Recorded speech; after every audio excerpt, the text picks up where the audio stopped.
Quizá los liberales renegasen de la escuela de Chicago, pero Hayek se sentía a sus anchas en una atmósfera intelectual tan parecida a la de Viena durante su juventud. Opinamos que las fuerzas de mercado no son más que eso, fuerzas. Son como el viento y las mareas. Si tratas de ignorarlas, te expones a unos riesgos. Si consigues encontrar el medio de ordenar tu vida controlando estas fuerzas en beneficio de la sociedad, ese es el camino a seguir.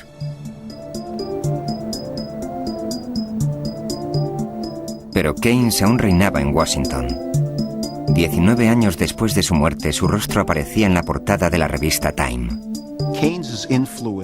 La influencia de Keynes en la economía de mediados de siglo es tremenda. Los economistas advertían a los políticos: la única razón de los malos resultados económicos es que el gobierno no hace todo lo que debe. Suena casi a planificación central, ¿no?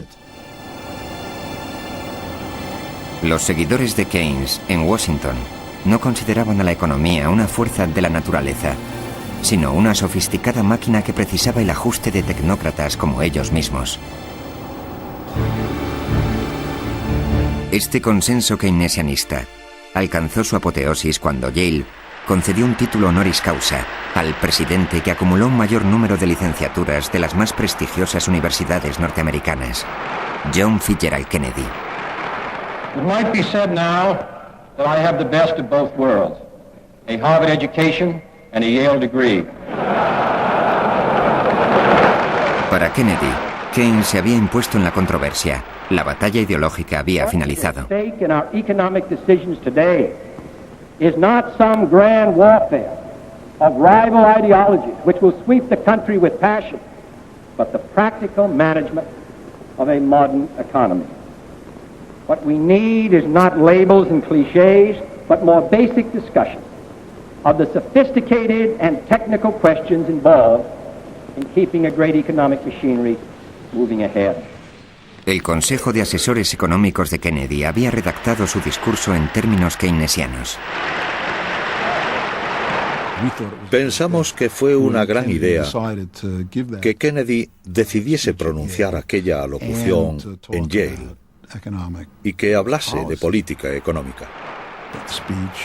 Aquel discurso nos daba a entender que nos habíamos metido a Kennedy en el bolsillo, que nos habíamos ganado el corazón y la mente del presidente.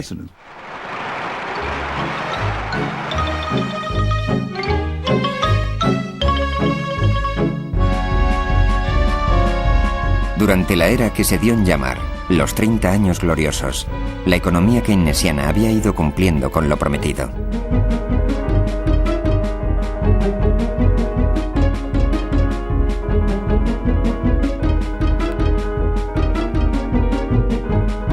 Europa, Japón y Estados Unidos asimismo experimentaron un gran crecimiento de sus economías y sus niveles de vida.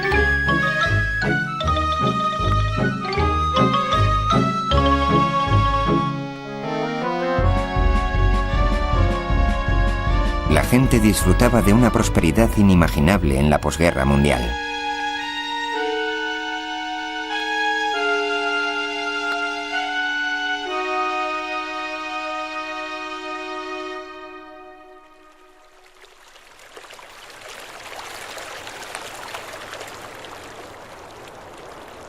Cuando Hayek regresó a su Austria natal, lo hizo deprimido. El éxito de la economía mixta hacía que su tesis del mercado libre y el mismo Hayek pareciesen más improcedentes que nunca. El mundo era más bien socialista. Sus ideas no estaban en boga. Nadie le concedía importancia alguna. Nadie estaba de acuerdo con él. Estaba solo. Hayek vio sus ideas rechazadas por el mundo académico. La mayoría de los departamentos llegó a abominar de mí. en tal medida que aún hoy lo percibo. Buena parte de los economistas me consideraba un advenedizo. Vivía en una ciudad de provincias, estancado en la rutina. Pero el mundo exterior empezaba a transformarse. Hojeando el periódico en su restaurante habitual, Hayek leyó que la inflación y el desempleo subían a un tiempo. Existía un nuevo término para describir el fenómeno: estanflación.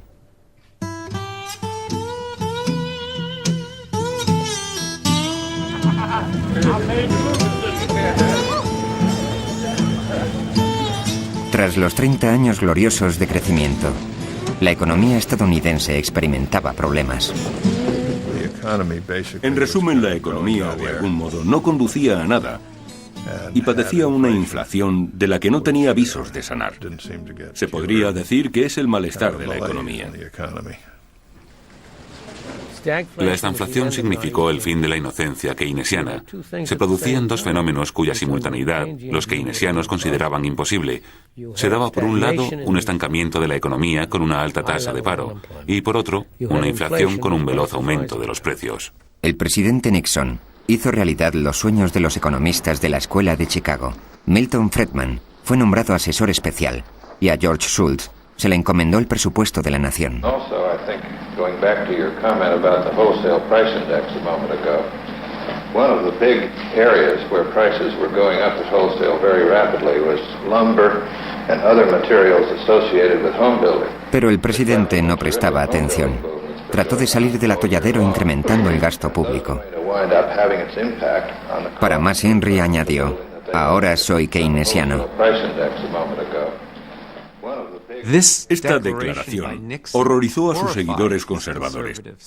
Se sabe que un congresista le escribió diciéndole: «Señor presidente, tendré que quemar todos mis antiguos discursos». Nixon le respondió: «Yo también».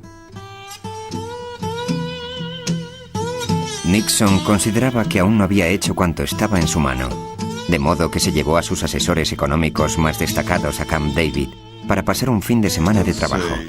El presentador de concursos Ben Stein se dedicaba por entonces a redactar discursos para la Casa Blanca y su padre asistió a aquella reunión. Aquí aparece mi padre entrando en la cabaña del presidente para reunirse con el señor Nixon. Y ahí está George Shultz, justo detrás de él. No puedo asegurarlo, pero me jugaría algo a que en estas reuniones siempre se están quejando de que algo va mal. Posiblemente hablan sobre los precios y la estanflación, no estoy seguro. Dick Cheney era un joven asesor por aquel entonces. Siempre recordaré el debate que sostuvimos durante la administración de Nixon. La opinión pública estaba convencida de que los precios de los alimentos iban a subir, así que la controversia política consistía en si se podían o no congelar esos precios. El republicano Nixon, supuestamente conservador, optó por controlar los salarios y los precios. Nixon hizo muy bien en intervenir. Retrospectivamente ahora sabemos que lo mejor hubiera sido no hacer nada, pero él era partidario de hacer algo. Yo estaba presente y me opuse al control de los salarios y los precios, puesto que con una visión analítica estaba claro que aquello nos causaría problemas.